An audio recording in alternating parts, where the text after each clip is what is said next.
All right, what's up, family? Welcome to another edition of Random Topic Tuesdays. But today we're only going to be talking about one topic. Whoever you are, wherever you are, I hope you're blessed and doing safe. Forgive me if I do not come on the screen, guys. I'm still a little bit under the weather. I don't know about y'all. Things have just been. I've just been dragging my wagon because things have just been drowsy, miserable. This heat is miserable. The weather is miserable. Baby mama drama is miserable. Every damn thing is miserable. The White House is miserable. The news is miserable.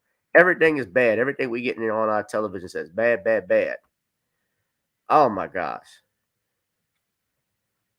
So y'all forgive me. I'm not really in the best moods and I'm not dressed to impress. Shout out to Danielle Meyer. Shout out to Bookie the Realist, Lamiko, everybody that has stayed with me, stayed on this channel, uh, stayed here. I don't know about y'all, but my TV, my is still stinking from the BET Awards this past Sunday, and it's Tuesday. The EBT Awards, as I call it, that was EBT. I got to do a whole video on that because that was just straight. I mean, I didn't watch the awards. I knew it was going to be some shit.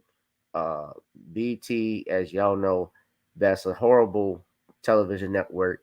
It hasn't been worth anything since Bob Johnson sold it. And truth be told, even with Tyler Perry supposedly coming in to buy that network, it's not going to be good. I'm going to do uh, a whole video soon.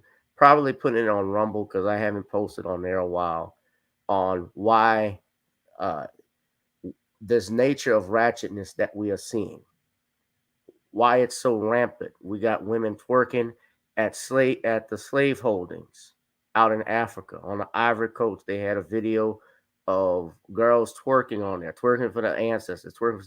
It's it's just a whole nothing of ratchetness that we seeing, and it's never ending. And we're gonna talk about all of that this week.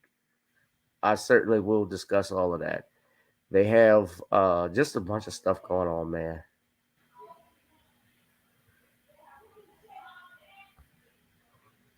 As y'all can hear, I got a full house here.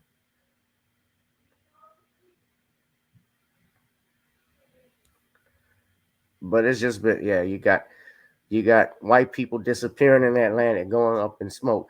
And just this thing we want to talk about tonight, it just that makes the news, but you had 700 people on a boat yacht that sank, that capsized off the Greek off the islands of Greece. Did y'all know that? Nobody talked about that. So there's just a whole bunch of stuff about what's going on. You said about what's going on. Danielle, I didn't watch the awards. I just saw the clips and highlights. Now, I was passing through, watching flick. Now, when I passed through, if there was nothing on, I didn't sit through watching 4 hours of it. I couldn't watch it. I wouldn't stomach it because I knew it was going to be ratchet. The minute they said they were honoring hip hop, 50 years of hip hop, it went bad. BET, they usually will have it a little bit more elegant, and then they throw some ratchetness at the end of the show, like somebody fucking up the lines or somebody getting in a fight we see at the after party, somebody going over their time. That usually happens. But they went straight Hip Hop Source Awards 97, Ratchet, twerking in the aisles in front of. Hold on. Somebody had a picture of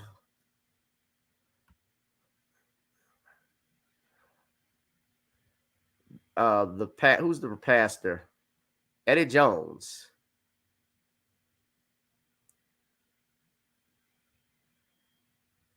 Somebody had a picture of Eddie Jones, who's a pastor, was one gospel singer, and these girls were twerking right in front of him.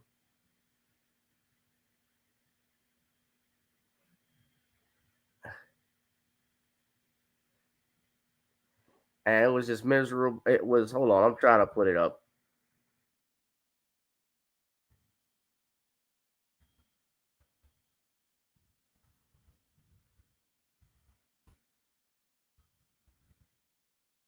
on, y'all.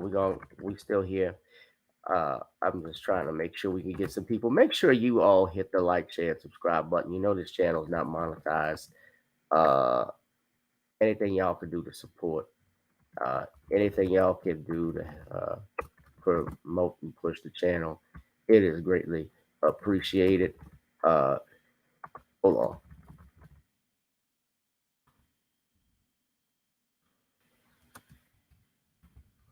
We're going. Okay, what's up, y'all? Hold on. We're gonna get this thing started.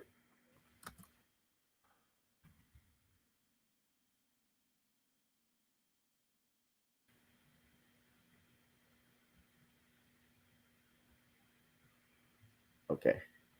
Somebody had so this isn't it, but this is one of the videos that y'all just saw at the BT was. I'm just gonna put this up right quick. Hold on, let me just show y'all. This is one I've seen.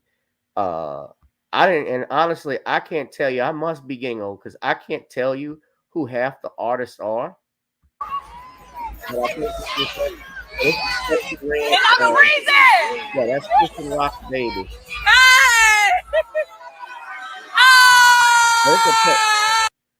There's a pregnant woman.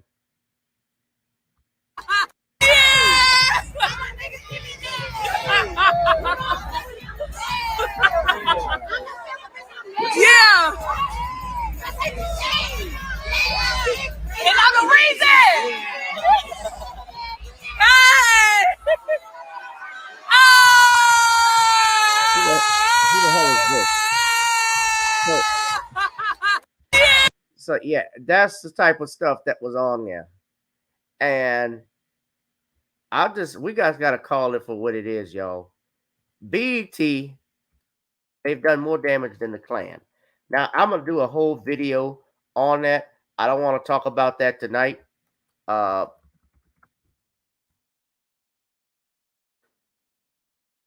I don't want to talk about it tonight, but what did y'all expect? Yeah, so this is the pastor, Dr. Bobby Jones, who was sitting in the middle. So he was there. He was sitting right there. He's trying not to look.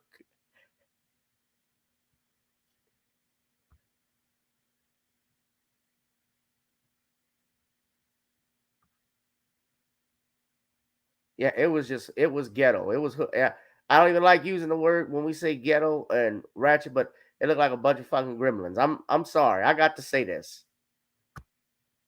Don't let them near water.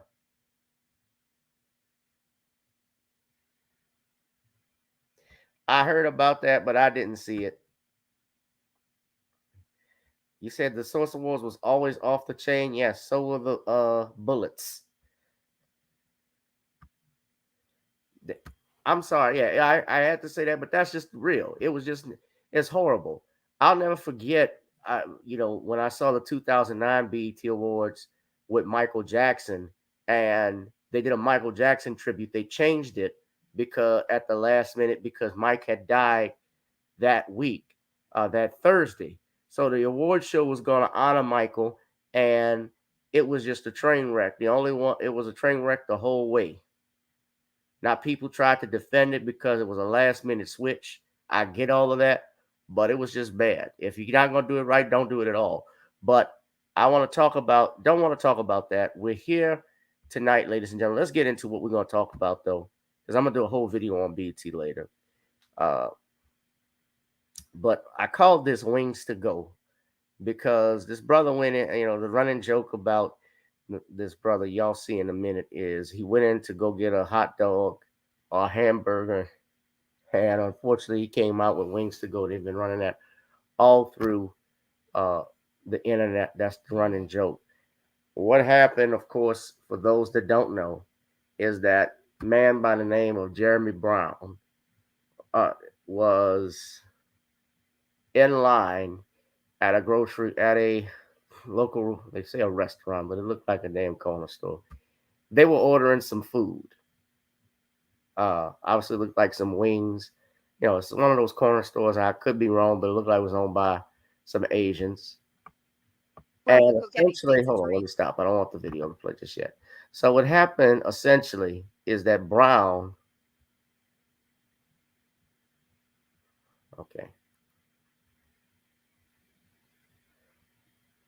So what happened essentially is that who Clarissa Hood, who is a mother to a 14-year-old boy, was Carlicia Hood, was ordering some food, and he was in line as well. And apparently, from what all that happened, from what we've read in the reports, is an argument ensued, I believe, over how long the lady was taken in line, from what has the preliminary the information that has gathered.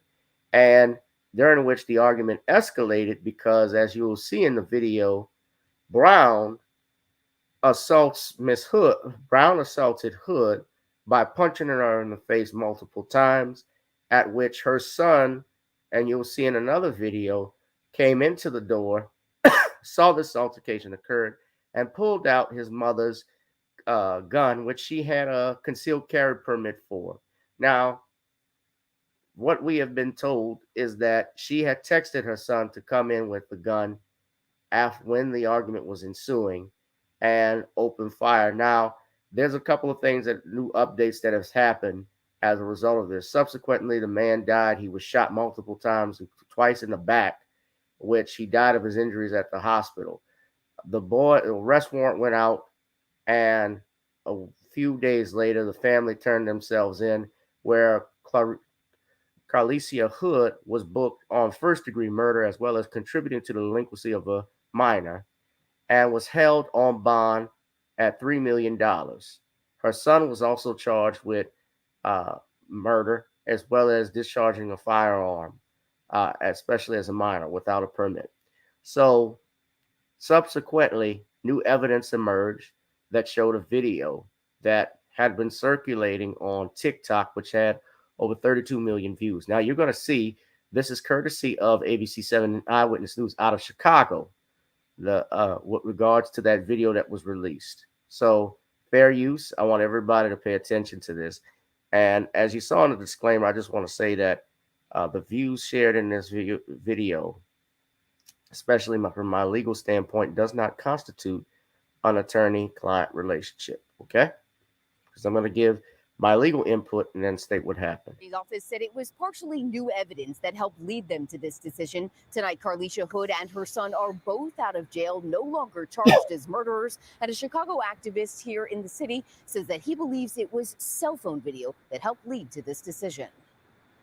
A violent fight turned deadly shooting at this far south side hot dog stand is now at the center of a major legal reversal. Police say as Carlicia Hood, seen here in the pink dress, was standing in line late on Sunday, June 18th, she and a man began arguing. That's when they say Hood's 14-year-old son came into the restaurant. We've blurred the boy's face because he's a juvenile who's no longer charged with any crime. As he's watching from the doorway, police and witnesses say the man arguing with his mother, identified as Jeremy Brown, repeatedly punches Carlicia Hood in the head. The violent attack was captured on this cell phone video, which was shared on social media by a local activist and has been viewed more than 32 million times. We froze the video before the impact of the punch. Police say as his mother's being hit, Hood's 14-year-old son fired his gun repeatedly at Brown, shooting him in the back. Police say Brown ran out and the mother and son did too, with the son still shooting. No one else in the establishment did anything.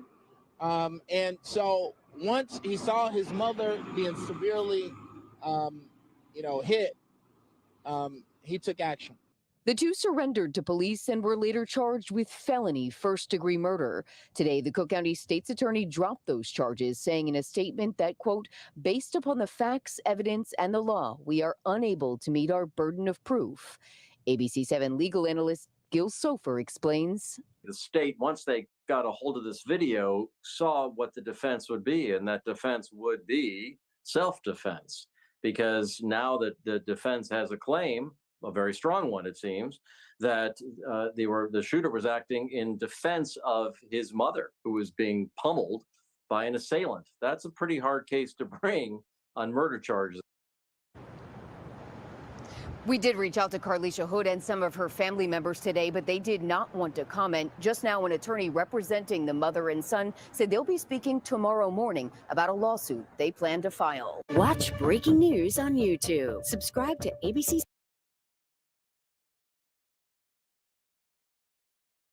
So yes, so you heard that correctly, ladies and gentlemen. Clarissa Hood now did speak with the media earlier today. I'm going to play that video in a second, but what you saw in the video, that video of that punch was not shown to anyone else at the initial bill of information when it was filed. The prosecutors did not have obviously that video, and that video was what gave it a different perspective. Now, I've seen some people give their analysts about it, their thoughts on it. Some saying that there should not have been a murder charge, that this murder charge, and some saying this murder charge should have stuck. This was wrong. They shouldn't have fired. This was overkill. This is such and such. Now, these are a lot of people who say this are not lawyers. They don't have any expertise in criminal proceedings. They don't know self-defense, what the legal definition of it is. And it's important, ladies and gentlemen, that you familiarize yourselves with the laws. Some have called this an overkill. Now, I can tell you all, as a person who has practiced criminal defense, I've never had a murder charge. I have had self-defense cases. I can tell you that self-defense is not something where just solely someone comes on your property. We know from the record that is not the case. It's not where you just open, where someone knocks on your door and you can shoot them through the door either. And that's another story. By the way, the prosecutors today, the grand jury announced they're going to be manslaughter charges. They're not pressing charges on that woman. They're not pressing murder charges on that woman who shot that black mother through the door. They're sticking with a manslaughter charge, and their excuse and reason is because they don't believe it fit the element where they could show she acted with malice or ill will or hatred. They announced that today. That woman who shot that mother out in Florida, I believe her name,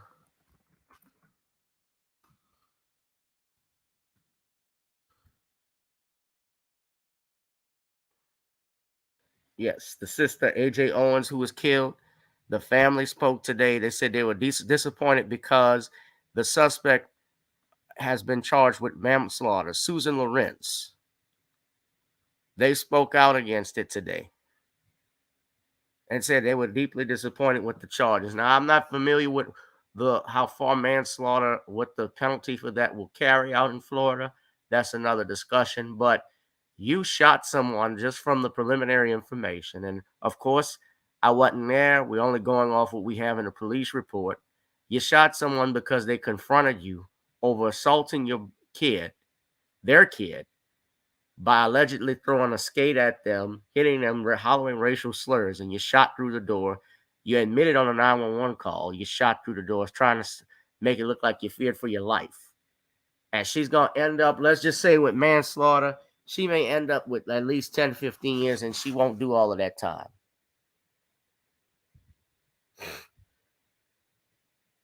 That's your damn state of Florida. But I want to show you what the law in Illinois is, because you have to understand with self-defense, it is not necessarily the case that you have to have somebody point a gun and shoot at you in order for you to act with deadly force. It's important to know your laws. Now, I'm not licensed in Illinois, but this is the statute. This is a self-defense statute. So it says here, justifiable force. This is 720 Illinois Criminal Code of 2012. I know it's old, but I think it's still from the legislature. I believe they amended it, and this was some of this had been amended, but this is the law. Essentially, it states clearly that use of force in defense of a person is justified in the use of force against another when and to the extent that he reasonably believes that such conduct is necessary to defend himself or another against such others' imminent use of unlawful force. However, he is justified in the use of force which is intended or likely to cause death or great bodily harm only if he reasonably believes that such force is necessary to prevent imminent death or great bodily harm to himself or another, or the commission of a forcible felony. All right? So I want you to listen very closely to that. Now, it says in the event, if he reasonably believes that such force is necessary to prevent imminent death or great bodily harm. So, what we saw in the video, you had a man, Jeremy Brown, who punched a woman, and by all intents and purposes, from what we've gathered from the initial information, he was the aggressor. He threw the first punch. Now, the key word you saw in that definition is necessary to prevent imminent death or great bodily harm. Now, if it were me versus Jeremy Brown or any other man, probably his size, you might be able to make you could probably say, as a man, I wasn't in imminent danger. You might just go ahead. Men fight it out with their fists. A man will fight it out with his fists. Although sometimes now men they'll go for the gun first the minute somebody touches them. Now, if somebody pushes me and I push you, let's say I push you, you push me, and then you grab a gun and I fire. Is that necessary to prevent great bodily harm or imminent death? Am I going to die from a push? Necessarily? Well, no. But what if you were trying to push me into a field of spikes and I was going to fall down onto it?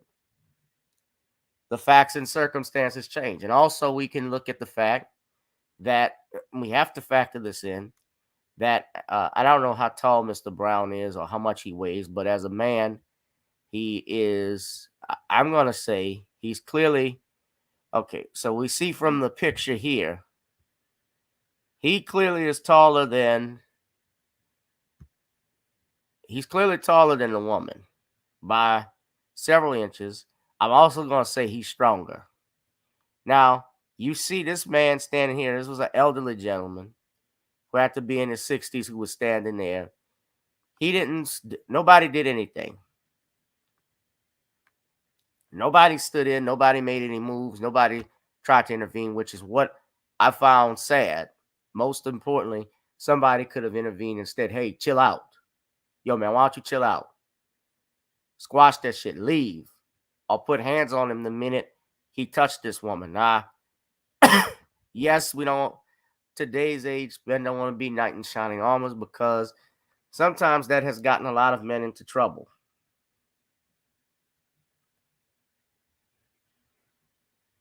But let's look. Lady, get your food. Who? Get in the car. Now, I got to warn y'all, this is graphic, so viewer discretion advised. But this is the 14-second video. Y'all saw the other video where the young man came in. And then we see this. He tells her to get her food. Nay. Get your food. Get your food. If you say what, you out. Oh, my grandma, say one more thing when I knock you out. Oh, say one more thing when I knock you out. Oh, so that's when you hear the first gunshot go off. Now, how did the boy get the gun? This is a problem I did have. She's telling him to go get the gun, and he fires the shot. He's going to have to remember this for the rest of his life. And he got dragged into something he didn't ask for. The guy certainly is at fault for putting his hands on this woman. He escalated this fight, and he clearly was the aggressor. Even if she said something that was derogatory, and vulgar, and let's go for the sake of argument and say she was calling him a low down motherfucker. Let's just say she did something. If she didn't touch him, if she didn't do anything uh, physically to him that caused him harm, or use some type of battery or contact against him, he had no means to do this. So this was unlawful use of force on his part. Now, what I say about the self-defense aspect and why it is a self-defense claim, they stated, even in the video you saw, they allegedly said more shots were fired and they went out to hit a witness. But the thing was that the prosecutors didn't have that information from the video that came out that he was firing multiple times, which is another hole in their case. And as you listen to the attorneys who spoke, who said there should not have been any charges, and those men are obviously more trained in Illinois law than I am, they saw that this case should not have moved forward because they've spent time in court dealing with stuff like this. So she's ordering food. My understanding, Danielle, this was over her taking too long to order.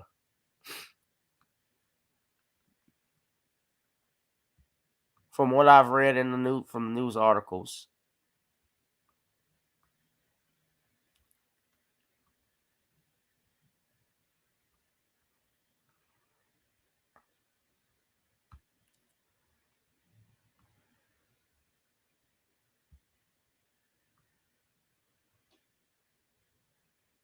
So after the shooting, they fled the scene. Very calm. Now I'm gonna be real. She didn't look. I mean, she's wiping her face. She didn't look excited, or they walked nonchalantly, calmly into the car and vehicle. They didn't wait for the police, which I had an issue with. They certainly fled the scene after killing someone, and they should have stayed. Now, granted, a suspect does not have to talk to the police if they don't want to. You have a Fifth Amendment right against self-incrimination. And you certainly wouldn't want to say anything that could incriminate yourself. That is the right thing to do. But this all could have been avoided. Now, let's look at the other video. Because, as I stated,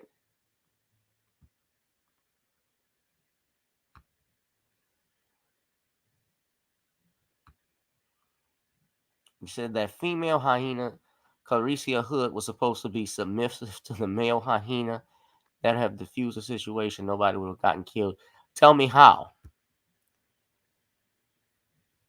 So somebody says something, cop killer, somebody says something to you don't like, that's an excuse to haul off and punch him?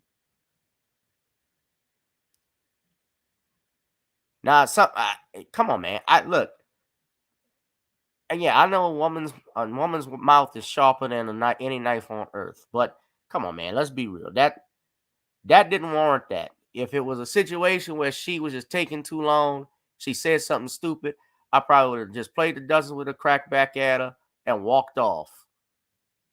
Or keep it moving. If I get too angry at a situation where I want to hit a woman, the best thing to do, brothers, is walk away. It ain't worth it, especially in today's age in court. Now, I do have a problem with her bringing her son involved. If she's a concealed carry permit and she has a gun, she should have brought her. She could have brought her gun in the store if she wanted. Now, I didn't see where she had. Even if she didn't have a purse. Look, you got holsters and stuff that they could have worn. I didn't like the fact that the boy was dragged into it. Now, sometimes I've had to leave my gun in the car because, you can't bring it in certain places. I get that. But the kid got involved, which is the big problem I had. So I fault the man for this. Now, some of you may say, well, they fired too many times. Self-defense don't have a number on it. Because what if he fired once and he hit him in the back and the guy's leaving? So they say, well, he's fleeing the scene. Remember, all of this stuff is happening in a blink of an eye. Things go from 0 to 60 in a heartbeat. Remember the video I showed you, sadly, with the young girl out in Cincinnati who was in a fight with her foster siblings, and She was trying to defend herself, and as she had a knife in her hand, was about to stab the other person, obviously in self-defense. Apparently, the officer fired and shot and killed her to defend that other person. The officer wasn't charged because, given the circumstances, they knew, the police knew at least, that it was self-defense or defense of others because it just happened so instantly. Once the police get involved, you got to stop. And one thing we're taught, especially with concealed carry, we're also taught to make sure the threat is eliminated. Police officers are not looking to wound, they're looking to kill. Eliminate the target, eliminate the threat. But let's play this video so I can see any defense attorney, if this had been brought before court, let's say they proceeded with the murder charges. At worst, her and her son would be looking at murder charges. At best, they would have been looking at manslaughter. A defense attorney, especially a competent one, would have a field day with a lot of the issues that were brought before the court, before this case, and the attorneys who saw it said that. Now, this happened this afternoon. A press conference was held this afternoon with her attorneys, Brandon Brown, and they are preparing to file a lawsuit, which they filed today, that assesses the city and 5 police officers of malicious prosecution, false arrest, and intentional infliction of emotional distress. Brown plans to file additional lawsuits. Let's look at this video, please. A mother who was accused of ordering her son to kill a man inside a restaurant is now suing the city and the police officers who arrested her. This comes a day after prosecutors dropped murder charges against Clarissa Hood and her 14-year-old son. Attorneys for Hood claim that her arrest was, quote, an obvious rush to judgment by police. Never in a million years would I have imagined being brutally attacked, beaten, and then arrested. WTTW News reporter Matt Masterson joins us now with more. Matt, first remind us, if you would, please, what happened on June 18th that led to the arrest of Hood and her son. Yeah, so this all took place inside a Maxwell Street Express restaurant in West Pullman. Hood went there to get food with her son, and she got into an argument with 32-year-old Jeremy Brown. Portions of this were captured on video that has since made its way onto the internet. Cook County prosecutors were seeing some of that footage. Now, Cook County prosecutors have said that altercation escalated when Brown began punching Hood in the head. When that happened, Hood's 14-year-old son produced a handgun and allegedly shot Brown, and then continued firing shots as Brown tried to flee from the restaurant. This is all according to prosecutors last week. Brown died of his injuries, and Hood and her son eventually turned themselves into police and were arrested last week. Now, we should clarify that video that you're referring to. It did go viral, and the video does show the victim punching Hood several times. Here's Hood's attorney, though, speaking today after the lawsuit was announced being filed against the city and police who arrested her. You don't have to be a lawyer to appreciate and recognize that when a woman is violently attacked by a man, an unarmed woman, that she shouldn't be arrested. So, Matt, what is the lawsuit claiming? So it's a 4-count complaint that includes allegations of false arrest and malicious prosecution against Hood. Hood's attorneys argue that she's actually the victim in all of this, and that the video, which has gone viral, shows that she was being punched in the head before these shots were fired against Brown in what they call a clear and obvious act of defense. So after that all happened, they claim that the police officers reviewed this footage, that they knew that Hood had not committed any crimes, and that they still arrested her, which led to this first-degree murder charge against her. This all comes, of course, after Cook County State's Attorney Kim Foxx announced that she would drop the murder charges against Hood and her son. Right. Any indication that Hood and her attorneys will file additional lawsuits? Yes, there is. Hood's legal team today said they do expect to file additional lawsuits moving forward. They were very thankful to Kim Foxx in the Cook County State's Attorney's office this morning, saying that they did drop the charges. They did that for the right reasons. But they are arguing that this was a malicious prosecution, so it's not impossible that they could turn around and file a lawsuit against the state's attorney or others in this case going forward. Okay, Matt Masterson, thanks so much. Thanks.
Man, I've been talking with no sound. I'm sorry.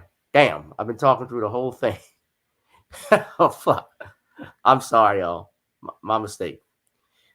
So, what I'm saying is, as you look through this list, so y'all can hear me now, this is basically the entire lawsuit that was filed on behalf of Clarissa Hood.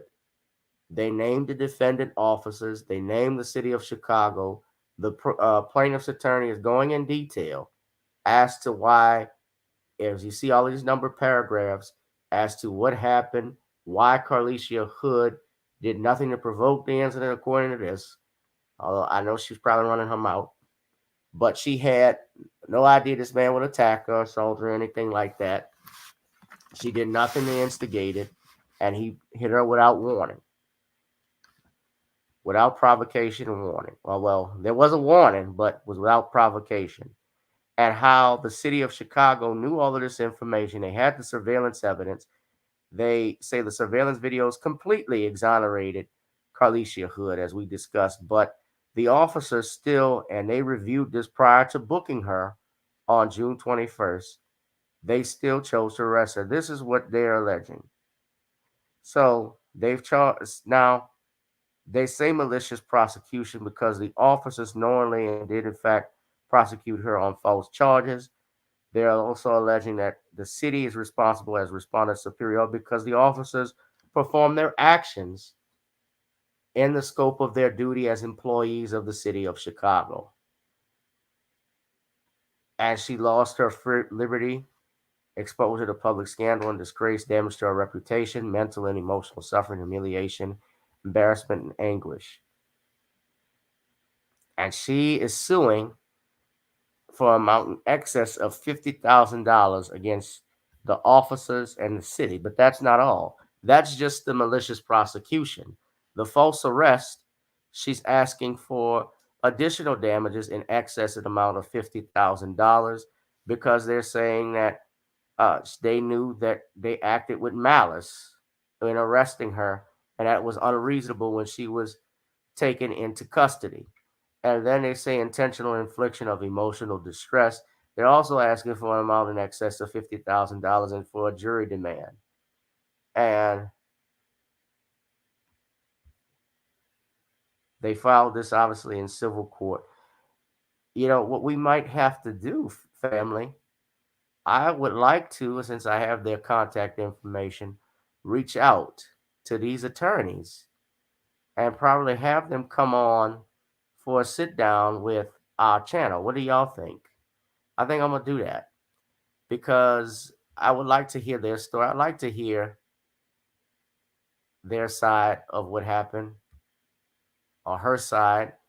But she did speak to the media. She did state that she didn't understand why she was being arrested, as to what happened with her. And look, to be arrested, to be detained is a very humiliating thing. I know so based off just being around people, seeing this firsthand. It is not the easiest thing in the world to do. And I do want to play, this is a video of her walking out the court. And then we have another video of her. So I'm not going to play all of it, but this is part of the press conference. So this is her walking out of jail. We begin with breaking news this afternoon. Prosecutors dropped murder charges against a woman and her son. Free from the Cook County Jail and shared this emotional hug with family. The reunion comes hours after murder charges against Hood and her 14-year-old son were dropped. If you say one more thing, I'm gonna knock you out. The charges stem from the fatal shooting of Jeremy Brown inside the Maxwell Street Express in the West Holman neighborhood. Video posted to social media shows Hood arguing with Brown inside the restaurant. Prosecutors say that's Brown in the white shirt. Hood then began texting her 14-year-old son, who was waiting outside in the car. Surveillance video shows the teen enter the restaurant and witness Brown hit his mom at least 3 times in the head and face. Prosecutors say that's when the 14-year-old pulled out a gun and shot Brown in the back. Both Hood and her son initially faced murder charges, and she was being held on $3 million bond. Today, those charges were dropped by the Cook County State's Attorney's Office. You have the right to use deadly force to stop that force against another person. And that's exactly what happened in this case. And that's exactly why the State's Attorney's Office dropped this case today. Now, Hood declined to comment shortly after she was released from jail, but her family and her attorney tell me they are relieved that she is home this afternoon, that she will be with family, and they also tell me that they feel that justice has finally been served. We are live from the Cook County Jail. I'm Charlie DeMar, CBS 2 News. Okay, I got to see that video. But this is video we have here. This is from the press conference. Let me just play that. Thank you all for being here today. I want to first thank the Cook County State's Attorney, Kim Fox, for doing the right thing and dismissing the charges. This is what justice looks like. I also want to acknowledge everyone who has been impacted by this in any way. To everyone who has supported Ms. Hood and her family through this trying time, we thank you.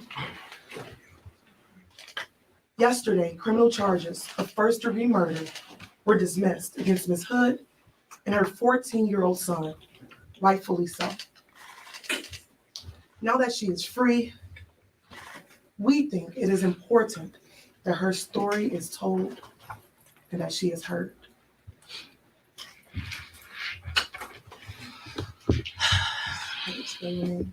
Hello, everyone. I'm Clarissa, Carlishia.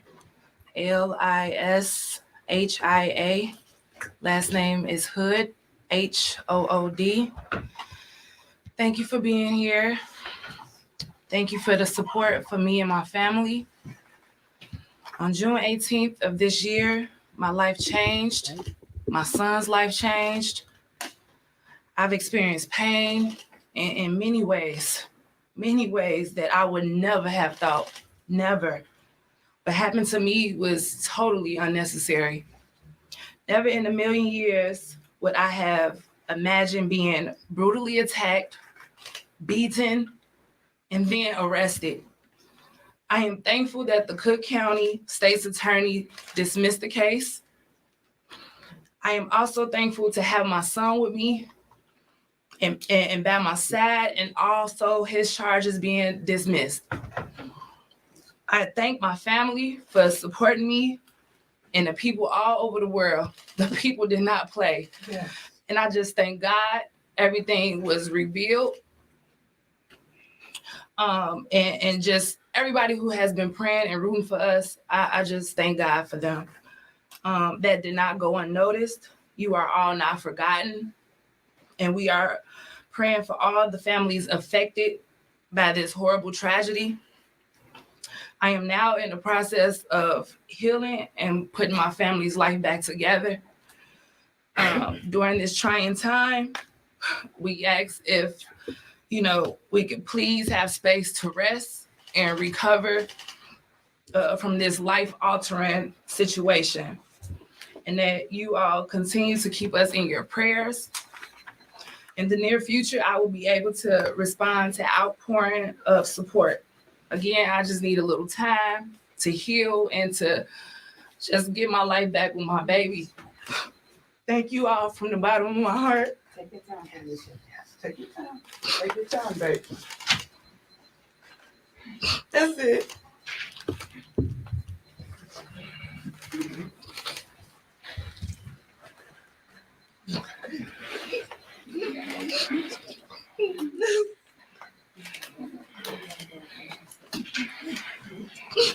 Yeah, no. All right. I'm not going to play all of it, but essentially, I'll play a little bit of the attorney's words. Count complaint on behalf of Clarissa Hood. This complaint is being filed against the city of Chicago and the defendant officers who were responsible for her arrest. The complaint contains counts of malicious prosecution, false arrest, and intentional infliction of emotional distress. We do not take what happened to Ms. Hood lightly, and we intend to pursue this lawsuit, and there will be additional lawsuits forthcoming. I want to add that Ms. Hood and myself, we recognize that there has been a life lost, and so we are praying for the family of this man who lost his life. I don't want that to be forgotten. We appreciate that lives were affected by this incident, and so we don't want to dilute or diminish that. However, Ms. Hood and her son, we believe were wrong, and we intend to pursue that. Ms. Hood is not going to be answering any direct questions. Myself and Attorney Williams will be answering a limited number of questions. However, once Ms. Hood has time, and keep in mind that Ms. Hood was just released yesterday afternoon. And so she needs time. But once she is able to process and reconnect with her family, she will present herself again, and we will make her available, but not right now. We're asking that you give her space. We understand that there have been a number of people going to her home, attempting to contact her at her home. We also recognize that there have been things going on in the World Wide Web that may not necessarily be genuine or without malice. Yes. And so we would ask each and every one of you out there to keep this family in your prayers. Protect this family. Yes. Protect this family. And I have good reason to believe that they need protection. Given that it's Chicago, yeah, I believe that. She might have to move. I'm not gonna be too long with this, guys, but that's essentially what I wanted to talk about. But you see why the charges were dropped from a legal standpoint. Hopefully you understand that. Yeah, a prosecutor can also, and look, I'm not against the fact that, I think that there could have been an argument still by a prosecutor to make criminal charges in this matter. That's always a possibility. Prosecutors can bring any charges. The old saying is you can indict a ham sandwich. Question is, what does the judge believe and what does a court or trier of fact believe? So even if it went to trial, there's always a possibility she could have been acquitted. Just keep that in mind if you think that the charges shouldn't have been dropped. And vice versa. She could have also been found guilty. But do you think justice was served? That's actually the question that I have for today. And you can see that on the YouTube channel. Do you believe prosecutors got it right with the Clarissa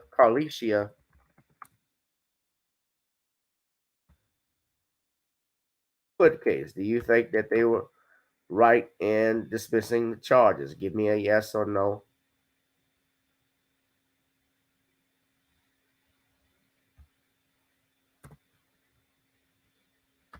That's the question we're asking on channel GBoo2786. Who do you side with? Some chick star said they got it right. Danielle. I'm about to wrap it up, guys. I wasn't trying to be too long. I'm trying to get this gunk out of me. And I got a lady in the back. So I'm about to roll out. But y'all be safe, be one, be blessed. Please donate to the Cash App, PayPal, Zelle if you could. It's tragic whenever there's a life loss. We certainly don't like seeing that. But this is also could have been avoided, and it's clear that he was, by all accounts, from the information just going off what we have, the aggressor in the matter. So, thank you, some chick named Star. Appreciate you. All right, we're gonna roll out of here, y'all. By the way, it is Black Music Month. We're down to the last week of Black Music Month, and I do want to acknowledge who our Black music pioneers for today are. Yesterday, I did a tribute to put on the YouTube channel, tribute to the brothers Porter and Hayes, Isaac Hayes and Dave Porter, who were some of the best songwriters out of Memphis. They were with Stax Records. So today, we have a different group we're honoring. And today for Black Music Month, we are honoring, ladies and gentlemen, Holland, Dozier and Holland, the Tunesmiths who put out songs such as Bernadette, Reach Out, I'll Be There, This Old Heart of Mine, Baby Love, Where Did Our Love Go, as well as a string of others for Motown. These men, although their name sounds like a law office, Holland, the brothers of Brian and Eddie Holland and Lamont Dozier, were quintessential to the Motown sound.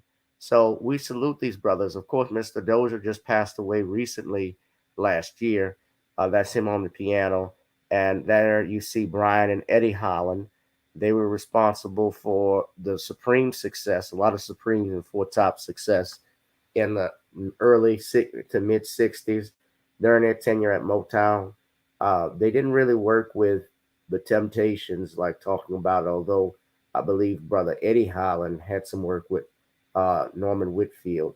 But all three of these gentlemen are in the Songwriters Hall of Fame. Certainly, they influenced rock and roll. They influenced R&B in particular. I mean, just great tunesmiths. So we salute Holland Dozier and Holland for Black Music Month on this Tuesday, June 27th. And that has been it for me, ladies and gentlemen. Thank you to Emperor, some chick named Star. Danielle, we're going to roll out of here. Yeah, born and raised Motown, same here. You from Detroit, Emperor? Barry Gordy? Jackie Wilson, who was not Motown, but Aretha Franklin. All part of the Motown family, yeah.